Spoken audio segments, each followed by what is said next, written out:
Hello viewers, अस्सलाम वालेकुम। आज हम आपके साथ डिस्कस करने वाले हैं बेबीज़ की हेल्थ से रिलेटेड मोस्ट कॉमन इशू जो आ रहा है आजकल। वो है gastric problem in babies. Babies को गैस की इश्यूज बहुत ज़्यादा होती हैं और रिसर्च ये कहती है कि मोस्टली 70% जो है ये प्रॉब्लम बेबीज़ में पाई गई हैं।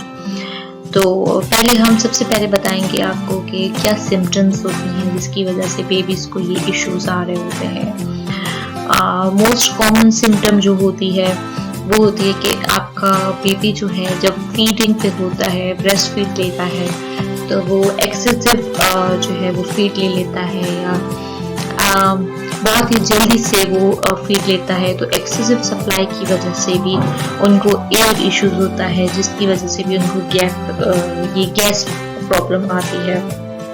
तो फर्स्ट में आपको यही मतलब इसका है कि आप बेबी को फीड करवाएं, पर जो है थोड़ा शॉर्टर टाइम के लिए करवाएं, मतलब फ्रीक्वेंसी बढ़ा दें। दूसरा इशू जो होता है किसकी वजह से ये होता है, गैस इशू ये होता है कि आप जो है बेबी को फीड कराने के बाद उसको सही से, जिसे हम कहते हैं बॉप नहीं आ रही होती है, डकार नहीं दिलवा रहे होते हैं, उसको अच्छे से डाइजेस्ट नहीं करवा रहे होते हैं। अब बर्पिंग बहुत ज़रूरी है। जैसे ही बेबी आपका बर्प करेगा तो वो रिलैक्स हो जाएगा, गैस इशू प्रॉब्लम कुछ भी नहीं होगी। जो भी एयर उसके अंदर गई होगी तो वो सब बाहर आ जाएगी बर्पिंग से। तो बर्पिंग की भी दो तरह की टेक्निक्स होती हैं। एक तो आप बेबी को शोल्डर पे करके अपना हाथ कर सकते हैं, तो एक उस तरह से भी बर्प होता है। एक होता है कि आप अपनी लैप पे बिठा के, गोद पे बिठा के उसकी पीठ पे पीछे हाथ घुमा सकते हैं। तो ये इश्यूज आ रहे होते हैं, इसकी वजह से भी। दूसरा ये होता है कि आप कैसे फाइंड कर सकते हैं कि आपका बेबी जो है वो बार बार स्पिट कर रहा होता है, वो भी गैस इशू की वजह से ये होता है। आप फीड करवा रहे हो या कुछ भी उसको दे रहे हो तो वो स्पिटिंग बहुत ज़्यादा कर रहा होता है, तो ये भी एक तरह से गैस इशू होता है। और दूसरी साइन ये होती है कि आप ये देख रहे होते हैं कि आपका बेबी सही से सो नहीं पा रहा होता है, ना सही से फीड ले रहा होता है, रेस्टलेस होता है, अनहैप्पी जिसे कहते हैं। तो ये भी एक गैस इशू की वजह से ही होता है। तो आप ये नोटिस करेंगे कि आपके बेबी में के साथ ये इश्यूज होते हैं।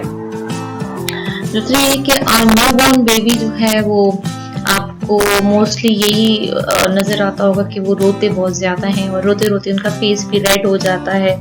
तो इसी वजह से ये होता है कि उनको गैस इशू हो रहा होता है। वो न्यू एक इन्वायरमेंट में होते हैं, एडजस्ट करने में उनको टाइम लग रहा होता है।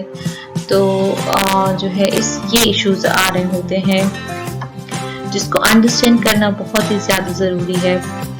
और अच्छा, ये इश्यूज मोस्टली जो है ये गैस इश्यूज होते कुछ और भी इसकी वजूहत होती हैं। ये इसलिए भी होते हैं जैसे आप फॉर्मूला मिल्क दे रहे हैं, वो आपके बेबी को सूट नहीं कर रहा, उसकी वजह से गैस इश्यूज आ रहे होते हैं। या दूसरा होता है आप बॉटल फीडिंग करा रहे हैं, फीडर दे रहे हैं, उसकी वजह से एयर जो उसके पेट के अंदर जा रहा होता है तो उसका पेट उस वजह से फूल जाता है। तो ये भी गैस इशू का रीज़न हो सकता है, गैस का वो हो सकता है, आप कह सकते हैं। दूसरा ये होता है कि काफ़ी दिनों से आपके बेबी ने स्टूल नहीं पास किया, तो इसकी वजह से भी उसके पेट में गैस जमा हो जाती है, तो इस वजह से भी आपका बेबी ज़्यादातर रो रहा होता है। अब इसके हम आपको कुछ टेक्निक्स बताएंगे जिससे हम ये गैस प्रॉब्लम बच्चों में रिजॉल्व कर सकते हैं। तो सबसे पहले हम बताएंगे आपको कि जो इजी वे होता है वो होती है बेबी की मसाज, उसकी एब्डोमिनल की मसाज। आप बेबी के पेट को सही से मसाज करेंगे किसी भी ऑयल से, कोकोनट ऑयल हो या ऑलिव ऑयल हो, किसी भी ऑयल से आप उसको अपने हाथों से सर्कुलर मोशन में मसाज करेंगे तो उससे भी बेबी को बहुत ज़्यादा रिलीफ मिलेगा, उसकी गैस रिलीज हो जाएगी। दूसरी टेक्निक होती है टमी टाइम। आप उसको टमी टाइम दें, मीन्स कि आप पिलो रखें, उसका चेस्ट और हेड जो है वो पिलो पे आए, उसका पेट जो है वो बेड पर आए, तो आफ्टर फीडिंग 30 मिनट्स के बाद आप ये टमी टाइम दे सकते हैं। उससे भी गैस इश्यूज में काफ़ी फर्क आता है। और तीसरा ये है कि फीड कराते वक्त आप बेबी को एंगल से पकड़ें। लाइक आप जब फीड करा रहे होते हैं तो ऐसे पकड़ें कि जैसे नीचे आप अपने गोद एक साइड के नीचे, जिस साइड आप फीड करवा रहे हैं उसके नीचे आप तकिया रख दें तो वो थोड़ा एक ऊपर हो जाएगा, टिल्ट हो जाएगा। और ये ख्याल रखें कि बेबी की नोज जो है उसको प्रॉपर सांस आ रहा हो। तो आप एक एंगल से फीड कराएंगे, उसकी वजह से भी ज़्यादा हवा नहीं जाती उसके अंदर और गैस प्रॉब्लम नहीं होती है। इन सब टेक्निक्स के बावजूद भी बेबी आपका नहीं कंट्रोल हो रहा या फिर भी रो रहा है तो आप जो है वो अपने डॉक्टर से कंसल्ट कर सकते हैं।